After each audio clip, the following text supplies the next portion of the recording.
Dr. R.J. Rushdoony, RR 161 CA 144, America the Beautiful. From the Easy Chair, excellent colloquies on various subjects. This is R.J. Rushdoony, Easy Chair number 254, November the 5th, 1991.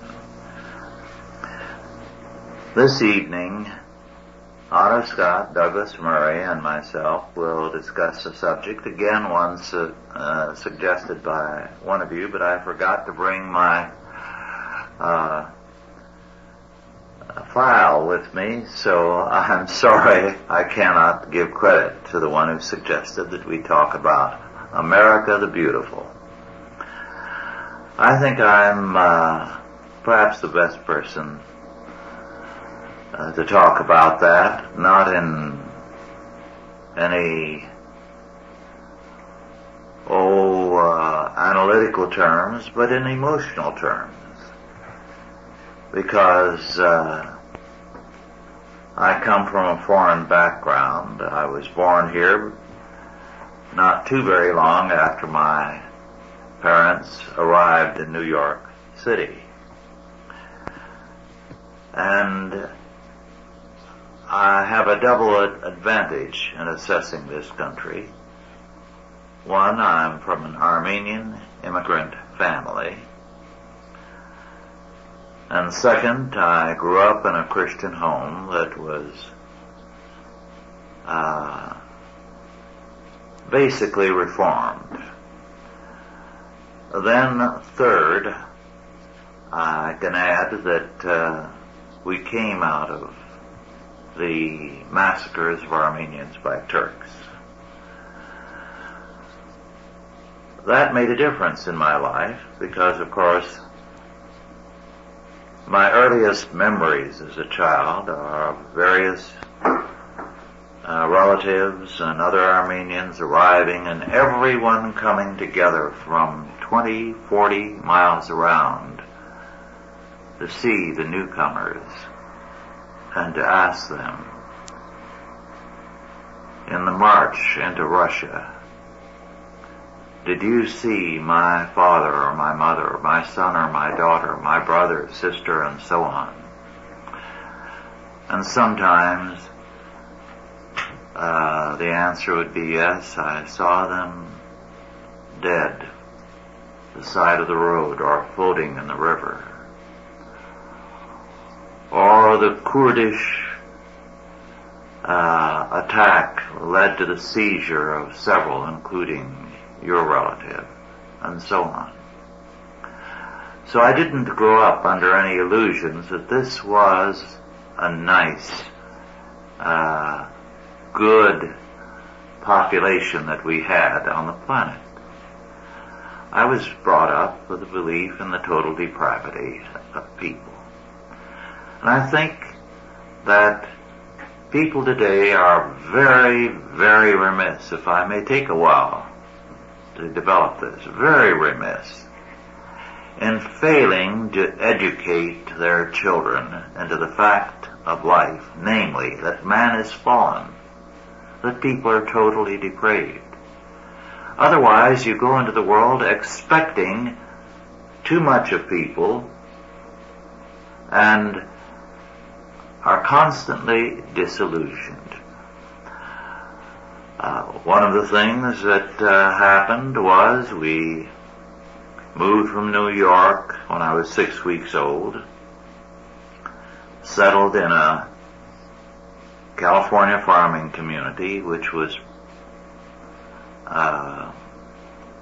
mainly foreign-born, 90% Swedish, some Danes, a fair number of Portuguese, some Italians, and a fair number of Armenians. And there was hostility on the part of some of the Swedes, particularly around 1921 with the first farm crash, toward any newcomers who were able to buy the land because of their hard work as farmhands or whatever, working in the canneries, saving up money to buy their own farm. And I can remember as a boy, at night, especially when my parents were gone, no one was there except my grandmother, gangs of young hoodlums coming by, killing all the chickens in the chicken yard, throwing stones through the windows, and so on. I can also remember being faced with the need to fight on the school grounds, or having my lunch during the recess, or sometime thrown into a garbage can so I had nothing to eat. And I knew better than ever to go home and talk about that, about the fights, or about my lunch, or anything else like that, because I would have been told, oh, this is not heaven. Thank God you're not in Turkey. You wouldn't get into a fight there, you'd get your throat slit. Now,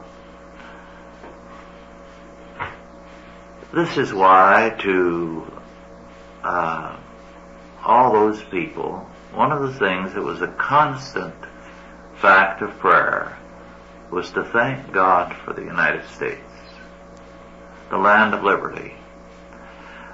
And one generation after another of immigrants have come here, and almost all of them have come here with a belief that this is the land of liberty, and compared to other countries, it is. So I was brought up with a great deal of delight in the fact that I was in this country. And for me, my childhood was a marvelous one. The incidents I've described were minor ripples on a marvelous life. And, let me say this, we lived on a short road, country road, and our neighbors were all Swedish, the Strids, the Andersons, the Swansons, the Ponds. All wonderful neighbors, marvelous Christians. So we couldn't blame Swedes because of a few hoodlums. We knew how wonderful some of them were, by the grace of God, just as anyone else can be as wonderful. And that, I think, is what the United States still represents to people. And this is why at school, when we would sing America the Beautiful, it was a song I loved because it had a great deal of personal meaning for me. I think it still does. I think I know as well as anyone all the faults of this country, all the very grievous waywardness that exists at the top today and at the bottom. But there is no other country in the world, even today, where the Christian community is more vocal, and where the Christian community is doing more to further Christianity the world around than the American churches. In fact, some years ago I read something by a foreigner who was a humanist who said that the non-Christian humanists of the United States were really Christian heretics because they started the foreign aid program as a kind of misguided application of a Christian missionary principle. And that was both its stupidity as well as a kind of foolish greatness. It was a very interesting observation. So, with all its faults, America is still America the Beautiful, and I'm glad it was suggested that we talk on the subject. Douglas? Well, I think it's absolutely essential today that parents with children, sometime in the children's formative years, probably best is around 12 to 15 years old, that they travel abroad in a foreign country, because it's virtually impossible for kids growing up in the United States to realize how great a contrast there is between what we have here in this country and what's going on elsewhere.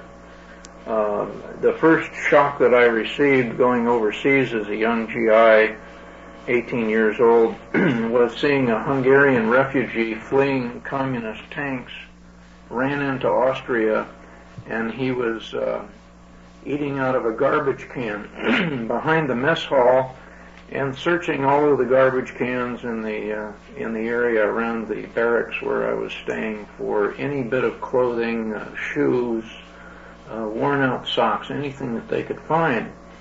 And I went and asked the man, why are you doing this? And he said he had been an accountant or something before he left Hungary, and he says, I would rather live in poverty here than live under the heel of the Russian boot.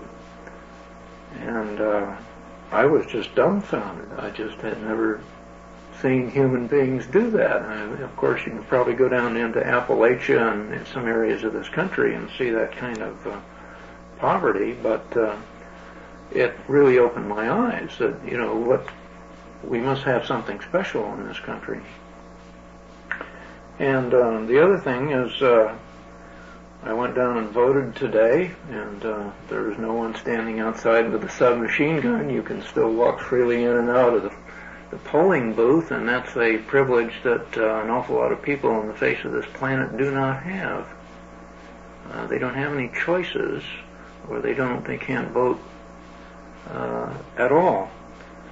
And although it was for a minor post on the board of directors of a local fire district, still he spends my tax money, and I have a very keen interest in people that spend my tax money. And so there are a lot of things in this country. You can walk into a supermarket and find food available in this country that you can't find anywhere else. And they were showing on television this evening Russians who are bartering cabbage for almost anything. Television sets, whatever they can get. Food is now king. Food is the currency of survival in Russia. And the people who grow cabbage can trade it for enormous sums. I mean, a guy had a load of cabbage there, and he was getting half of a warehouse full of television sets and all kinds of stuff. They can't eat television sets. So if you can, they're finding out what barter means and how to survive over there. So you go into a supermarket here, and unless a kid has been out of this country, they just take everything for granted. So I feel it's a very necessary part of a young person's education, because the schools cannot impart that contrast, that differential. There's no way with the multicultural educational stuff that they're trying to utilize, and with the foreign language programs that they have in the public school system, it still does not teach the kids what they've got here, and the kids grow up not appreciating the freedoms that they have and the material things that are at their disposal, and the opportunities that are there if they'll just reach out and take hold of them. Education. We probably have the most underutilized educational establishment of any country in the world. We spend more money on education and get less for it simply because the kids don't reach out for it. It's like a plum on a tree, and they just let it fall to the ground and rot. And that's the way a lot of these things are treated by our population. Well, I don't think that your background has been that unusual.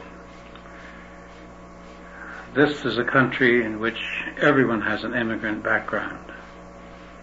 The Irish have a long, hard history. They don't talk much about it. But no race has ever been more abused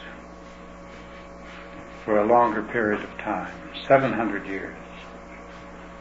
My great-grandfather had a farm along the Hudson, 60 miles up from the river. My great-grandmother gave the farm to the church when she died and left her 2 sons to go to work on the brickyards with no property whatever.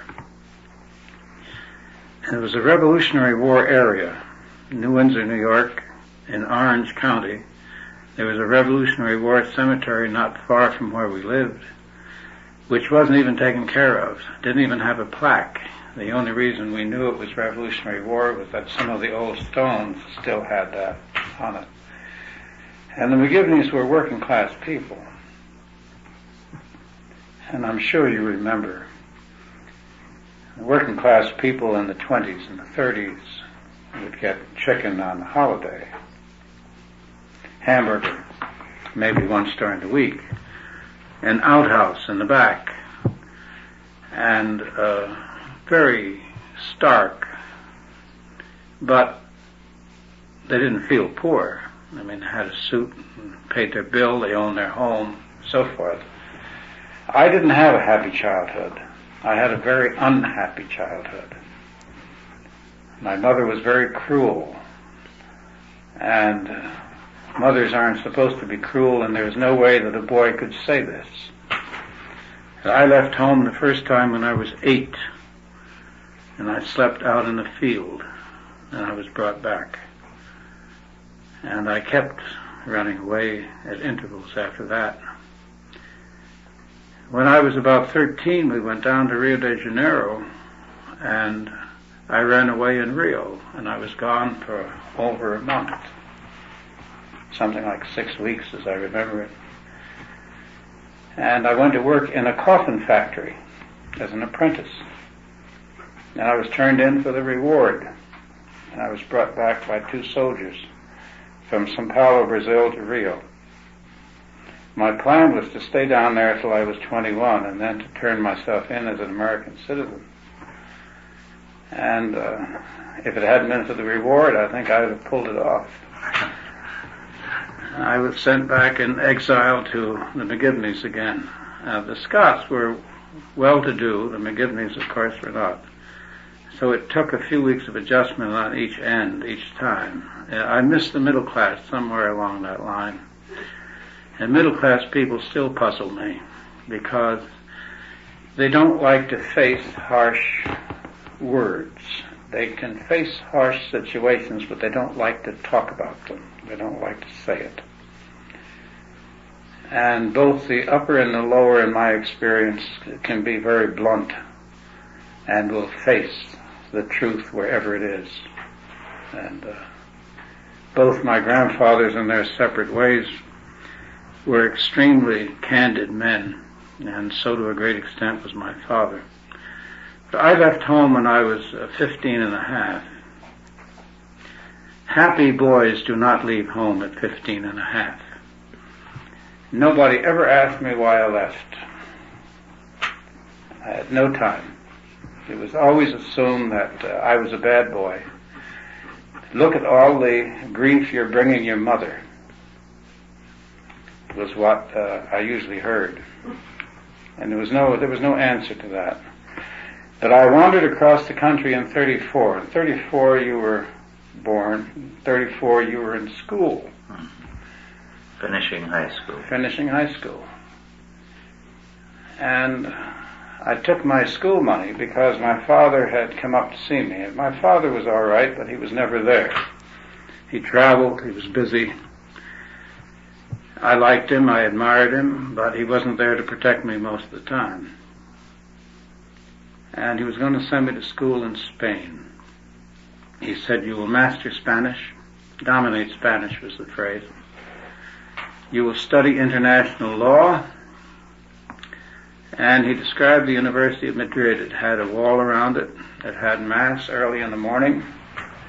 You then had breakfast. You had class. The classes were finished about 3 o'clock. You were free then until about 9, I believe, 8 or 9 in the evening. Then you were locked up. You were back in your room. Sounded like a prison to me. And also, I didn't trust him because he was a promoter. He sometimes went broke, and it never bothered him. He could go broke any time. It was all right. I felt that I'd get over there. I'd have a hell of a time with the language. He would not pay the bills. I would be humiliated. And I said, I don't think I'll do that. He said, as long as you live off my bounty, you will do what I say. And I said, I'll not live off your bounty anymore. I went up and packed, took my school money, and left. I never went back to live with my parents. I went back, I saw them, we became friendly and all that, but never again did I live off their bounty. I never forgot the phrase. I've never thought that my own children live off my bounty. I always thought that was a duty. But it was an interesting time. 34 was an interesting time to wander across the United States. I took a train to Albany, and then from Albany I hitchhiked to Buffalo. I tried to join the Navy. It was a very cold winter, 34. Very cold. They weren't taking anybody in. They had closed the recruitment. So then I took freight trains all the way across the country, in various parts of the country. And there were lots of young boys and men on the road that year. They had hobo jungles all over the country. I got odd jobs from time to time. I knocked on back doors. I had some bad experiences. I remember a train in Arizona in the summer. They stopped about 20 miles out in the desert, and the brakeman came along with a steel bar and forced us all off the train. I had to walk 20 miles in that sand and that desert and that heat. My face was swollen. I could barely see. And I haunted the railroad yards for several days after that, looking for that fellow. I'm very glad I didn't find him. It was not something that I was going to overlook, and I finally came to my senses and said, well, we'll forget about it. Went on. I remember in Ohio, the train was stopped in a field, and a posse came and drove us all off, took us into a shed that had a table, had photographs on the table of dead men. And they asked us if we'd ever heard of Lima Slim, a railroad detective who shot men dead for riding the trains without permission. And these were his victims, and they then took us in trucks to the edge of town to get out. California you couldn't get into because there was a strike, a general strike going on that summer, and the police came and told us not to go any farther, any closer to San Francisco. They had posters on the trees in the hobo jungles of the strikebreakers, and I picked apricots along the Columbia River. Lots of different things. I camped at Lake Whitefish through the summer. When the weather got cold, I went down to North Dakota to Fargo. In Fargo they had a transient camp, and I was in the transient camp, $3.50 a week, and they made me a clerk, $5 a week, and then I became a clerk for, I've forgotten how much, maybe $15 a week, in the state capitol building. And I was transferred from there to Washington with the FERA administration. And finally, from there to a camp, an adult camp in North Carolina. And from there I finally got a newspaper job. And I was on my way. I grew to love the United States during those years. The people were decent. The poorer they were, the kinder they were. and I was in every part of the United States except upper New England. Never quite got around to that. And there were, of course, in a childhood like that, rather unusual experiences. In Brazil, I remember we stayed at the Copacabana, which was the best hotel in the country, and there were little men out on a hill not too far away. They were making stone bricks out of a mallet with a mallet and a hammer. And you could hear the chip, chip, chip, chip going on all day long. My father took me out and said, "You see those fellows?" I said, "Yes." He said, "Do they work hard?" I said, "Yes." He said, "How much money do you suppose they make?" Well, I told him. I made a guess. And he told me how much, some ridiculous sum. He said, "Let that be a lesson to you. Use your head." Well, I think it's a tribute to the United States that the Irish and other nationalities were willing to endure, in effect, slavery through indentured servitude to come to this country for the economic promise that it held. I doubt if there are very many people who are willing to work in a Russian gulag in order to become a Russian citizen. No, that's true. My grandmother, McGivney Fitzgerald, her name was, could speak Gaelic. She died in her 90s in the 60s. She said that the teacher came to the kitchen at night because to teach Gaelic was against the law. The language was outlawed under the English. Now, they didn't behave like the Turks, but they're the snottiest people in the world. And there are humiliations which almost equal death, which they were expert at inflicting. A very cruel race, a very subtle and very bright race, very smart, but very, very cold and very cruel. My father, later on, when I visited him in Caracas, used to point out men and say he was under this general and that general, he was in prison. He was there, this happened to him, this happened to the other fellow, up and down the ladder. And of course I saw a great deal of the world between later travels, the sea, and so forth. I've been everywhere except Russia and Australia. Most of the other major areas I've been to. And not being raised in a very Christian environment, I had a belief in God, but it was very unformed, vague sort of thing. It was a matter of blind faith more than anything else. And no newspaper work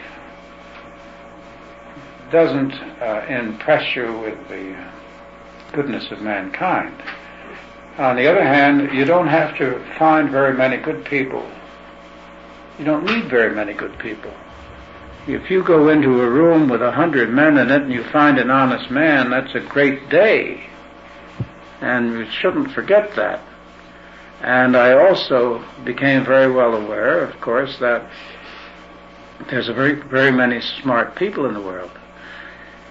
To learn the world as I did from the bottom up gives you a very interesting view of mankind. And I would rather have been self-taught than anything else.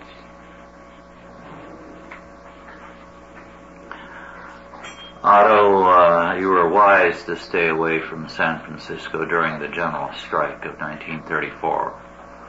I was there and I was working. Every day there were a number of dead bodies found floating in the bay. The longshoremen's strike was to be the beginning of a general strike that would bring about revolution in the United States. For years I kept the handouts we got at work pure Marxism, total revolution, and the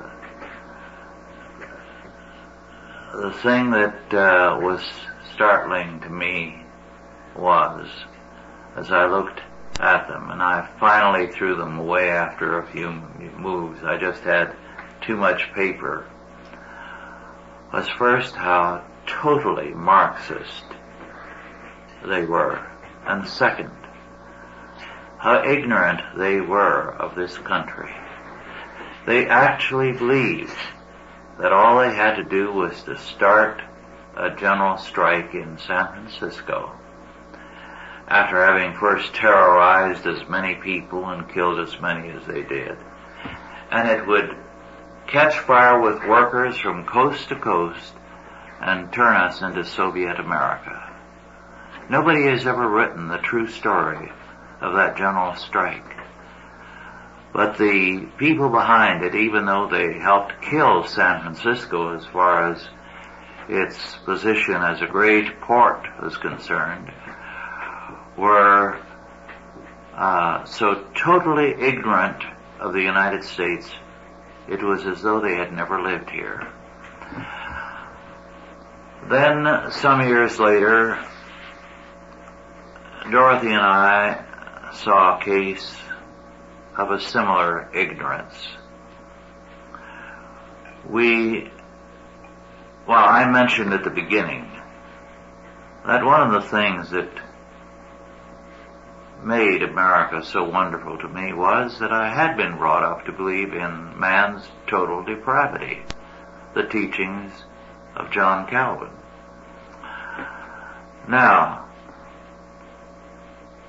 there was a young man who came back from the Korean War, who, although he was nominally of the church, actually knew nothing about the faith. Korea was a very poor country at that time, and he saw poverty on a scale that staggered him, such as you talked about, Douglas, on a mass scale. And he came back in a state of shock, convinced there could not be a good God who permitted any such thing to happen. And as I recall it, Dorothy tried to tell him that these things are a product of the fall of man, man's sin. But he couldn't see it because his view was so humanistic. Man was good. God had to be bad to allow such things to happen. And I think that's a great deal of our problem. Not only is our leadership today humanistic and therefore unrealistic, like the people who started the general strike.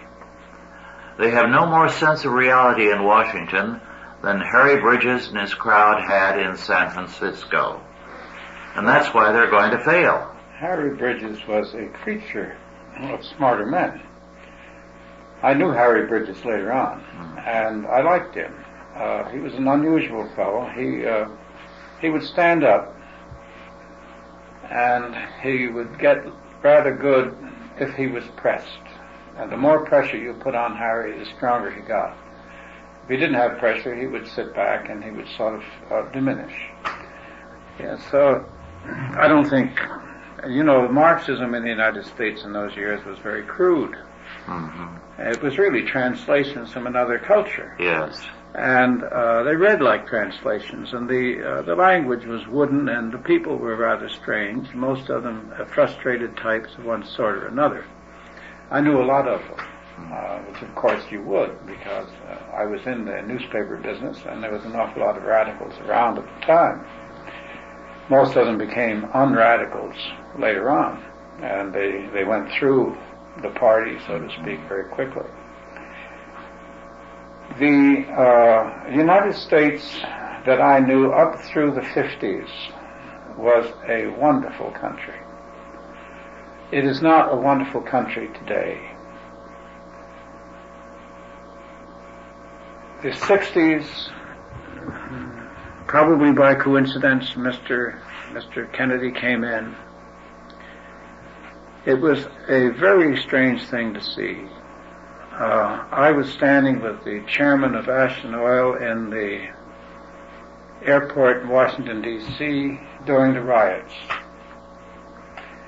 And we had the company jet waiting for that to pick us up. And he said something about the president. The President Johnson was in the White House. He was in residence at the White House. I said, that SOB should be impeached. Yes. Because he's sitting on his ass while they're burning up the city. Mm-hmm. And the chairman looked at me with great surprise. This was a small-town liberal who had gone to the University of Virginia, who was very proud of getting minorities into the country club, and who believed, I guess, that we were living in some form of Disneyland. And he'd never heard anybody express those kind of sentiments about the President of the United States. But I came out of a much more realistic world. I know the difference between right and wrong. I've seen the difference between right and wrong. And a country that has gone into a funk, as this one did, it came out of World War II as though it had lost, afraid of the Russians. And most of the men never saw action. They didn't hear a gun. They didn't see any planes. They got medals for, I guess, mental agony. And it's as though a sickness overtook the land from the 60s onward. The inability to stand up. And I was steeped in American history, and when I came back as a boy from Brazil, you can imagine how good this country looked. I mean, it gives you bifocals to get out of the country when you're a child. I agree with you in this business. All kids should get out of the country because you have a double vision ever afterwards. You never get out of it, and of course I have it because I've done a lot of traveling. There has been a great deal of ingratitude in this country, a tremendous amount of ingratitude. American history is written about by our historians now with a certain air of contempt. And the America that you recognize, the basic America, is being mistreated. Mm-hmm. Mistreated. I still think the people are the same. I don't think people change. It's a polyglot country. It doesn't matter whether they're Swedes or Armenians or anything else. We had fights practically to the death when I was a boy. And it didn't matter. There were Polish people who moved in, and the Irish and the Polish used to have some wonderful fights. My best friend was a Polish boy who had to come by the house and call for me, and my grandmother wouldn't let him in. She wouldn't invite him in. He was Polish. So I had to meet him outside. He died in the Battle of the Bulge. He was a wonderful man. And what's the little poem? Breathes there a man with a soul so dead who never to himself has said, "This is my own, my native land." Yes. Where do you hear that anymore? Sir Walter Scott. We all had to memorize that when I went to school. Yes. Well, you mentioned 1960 as the turning point, and very rightly so. But in the providence of God, things like that are used for good. Because 1960 also marks another date. It was then that the Christian school movement began to take off. Now, I think my intellectual schizophrenia on the Christian school movement came out in 1959. I had delivered it as lectures, 57, I believe, and outraged people. But after 1960, Camelot and all that was very appealing to the media. Yes. But the people on the ground level began to see something was wrong with the country, the Christian school movement took off. So that Kennedy and Johnson and Nixon and Carter and Reagan and Bush have served a dramatic purpose. They've awakened the country to the humanistic and evil direction it's taken. And so we're having a revolution that people aren't aware of. 40% of the grade and high school children of the United States today are in Christian and home schools. So, the implications of what, say, Woodrow Wilson began came to the surface in someone like Kennedy. And Roosevelt to begin with, but Kennedy and Johnson and others, and people began to wake up. So we have two Americas now. Oh, yes. We have a thin governing class, which to me is a reproduction of the ancien regime. Yes. It's trivial and parasitic. Yes. And we have the people. Yes. Now, I think David Duke, and you brought his name up earlier, terrible background, of course, but is addressing issues that the others have not addressed.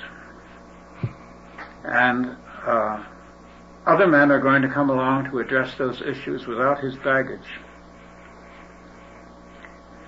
But I do think that we're going into a depression, and I think it's going to be a different depression than the one that you and I knew, Rush. Yes. This one is going to have blood on it. It is going to be a depression with hyperinflation. We no longer have a hard currency. No. So that the money supply will increase. Paper money can only increase. While the economic sector, the jobs are going to be fewer and fewer. Right now, the most common complaint I hear, apart from those on our mailing list who have lost their jobs, and some in high places and others in low, is that their money is not going as far, and somehow they always end up the month with not enough. So, we are in a crisis, and I think the old order up at the top is going to be the loser. Douglas, you've been silent for a while. Well, I was reading today, they've begun to count up some of the victories that are taking place in the fight against pornography. I feel very strongly that pornography is as much to blame for a lot of the misery, human misery in our society, as the drug trade, because they're both addictive and they both contribute to breakdown of the family. But apparently since the Ed Meese put together the Commission on Pornography and they issued their report, they have strengthened the laws, and prosecutors around the country have begun to successfully prosecute pornography kingpins, and they've put a lot of them behind bars. And although they're using the RICO Act, which I personally don't agree with, they have closed 25,000 pornography outlets, and they've closed down the largest warehousing operation in the country, which was operating, I think, out of Nevada. And it has been a very fertile ground for organized crime, not only of the old mafia, but the other family-type crime syndicates that have grown up, both in the Mexicans and the Orientals, because they're very big on pornography. But apparently some significant gains have been made in the past 3 or 4 years. So some progress has been made. People have begun to speak out, and they have begun to oppose the outlets of pornography all across the country. It's not just localized to major urban areas. It's all across the country. In fact, there are some areas now that can claim to be pornography-free, mostly down the southeast part of the country, but significantly large areas, whole states, groups of states, 2 or 3 states together, are essentially pornography-free. That would be, we have a more difficult problem. We have many resources, we have many bright people, we have a growing Christian community. We have lots of good possibilities.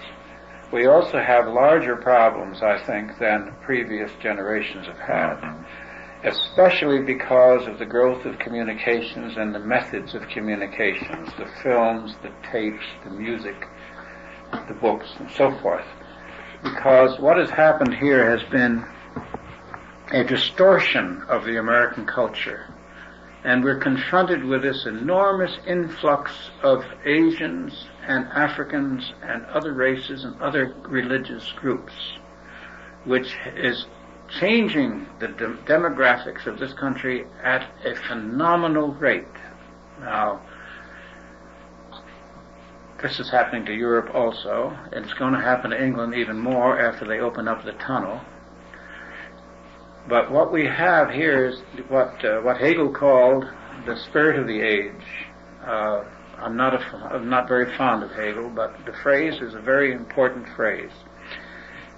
You have children, you're up against the spirit of the age, and fashion, and fads, and the poison that's been poured into this country, intellectually speaking, is almost incredible. Not simply the pornography is well said, poisons the mind and the spirit, but there's been a twist, a curve given to our history.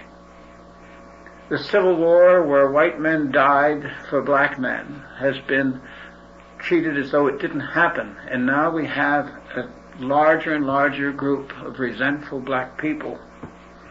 And we have other more recent immigrants who you feel like saying, well, we didn't ask you to come here to change the United States. We asked, you came in here in order to change your own circumstances, to become an American.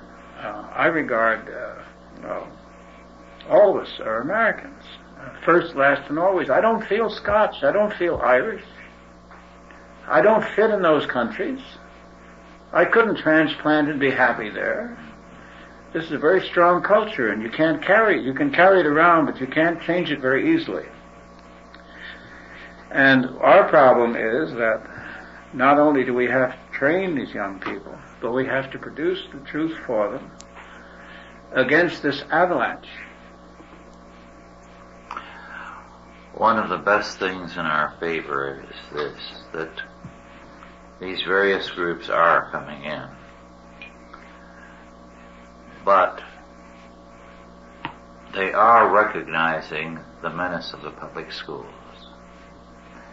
so that the number of blacks who have started Christian schools is growing by leaps and bounds. Well, that's very hopeful. Yes, well, in Go Get Your Stuff, yes. Of course, you see an example of that. Right. And that's been very alarming to the public school systems, that the blacks are moving so heavily into Christian schools. The Asiatics, although they don't share with the Christian school a common faith, are sending their children to Christian schools because they find that if their children are in the public schools in a short time, they are afraid of them. They are turned into dangerous. Yes. So, the Christian school movement is off and running, and this is why there is the voucher movement now being advocated here in this state by some humanists. The voucher movement to control, yes. Kill private schools altogether. Yes, and that's their purpose. So, the Christian school movement is working a revolution in the country. And you visited Dr. Ellsworth McIntyre. Oh, yes. Look at all the children he's reaching. Right. The majority of them are not Christian. Yes. And he is going to shape them for life. He has them from the ages of 2 to 5. Now he's going to buy a high school, and he's going to fill in all the grades in between. He has 5 or 7 schools already and is building them almost every year. Now, this is the kind of thing that's happening that is phenomenal. And it's a revolution that is underway, and it's a Christian revolution. You rightfully titled our symposium The Great Christian Revolution. And it's underway again, rolling in a remarkable way. And the opposition is very, very much afraid of us. Well, shooting the Niagara Falls in a canoe is lots of fun, you know. Well, I had a top executive officer of a corporation call me recently. He had come across our material and was startled because he didn't know such thinking existed. Mm-hmm. So this is what's happening. And we had evidence last night, we won't go into it, of the kind of impact we are having.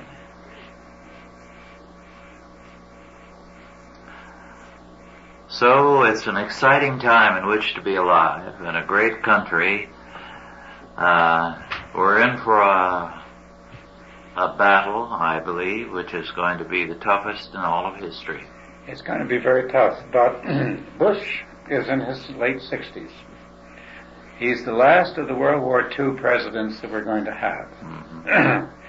And if he is reelected, which is now somewhat chancy, although I think he probably will because the Democratic Party is in such a terrible condition. Cuomo is not a very good candidate.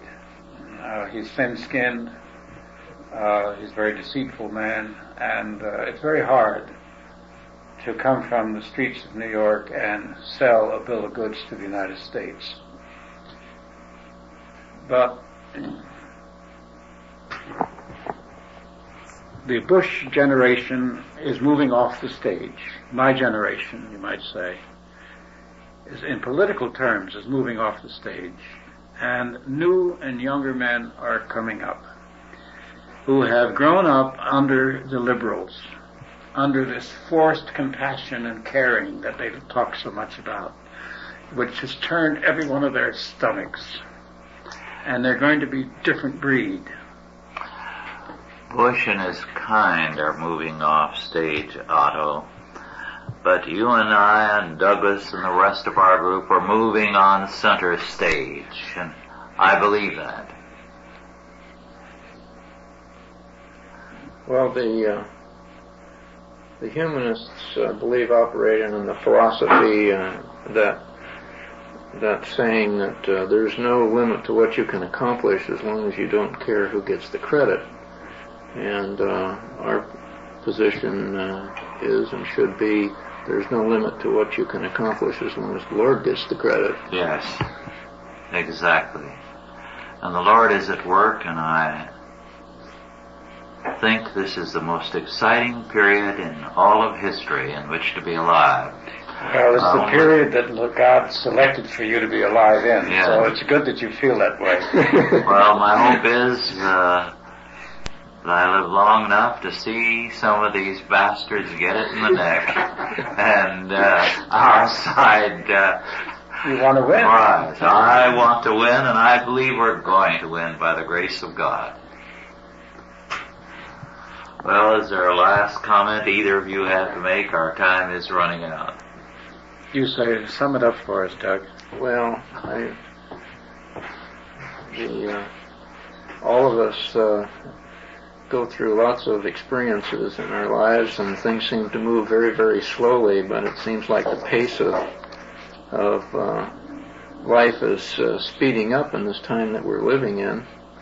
And I think that we'll see change more rapidly than we are accustomed to. Mm-hmm. Yes. When change occurs, it always surprises people. because it occurs zip like that. Mm-hmm. Well, thank you all for listening, and to the woman whose name I did not bring with me, who suggested America the Beautiful, thank you. It has been a particular delight to deal with this subject. We don't feel competent to deal with all the subjects that some of you suggest, and some of them I don't think we could talk more than 4 or 5 minutes on, because not all subjects lend themselves to an extended discussion. But we do appreciate your suggestions, and although we don't always give you credit for the idea, because I get absent-minded sometimes, we're grateful for your suggestions, and do pass them on to us. Thank you, and God bless you all. Authorized by the Chalcedon Foundation. Archived by the Mount Olive Tape Library. Digitized by ChristRules.com.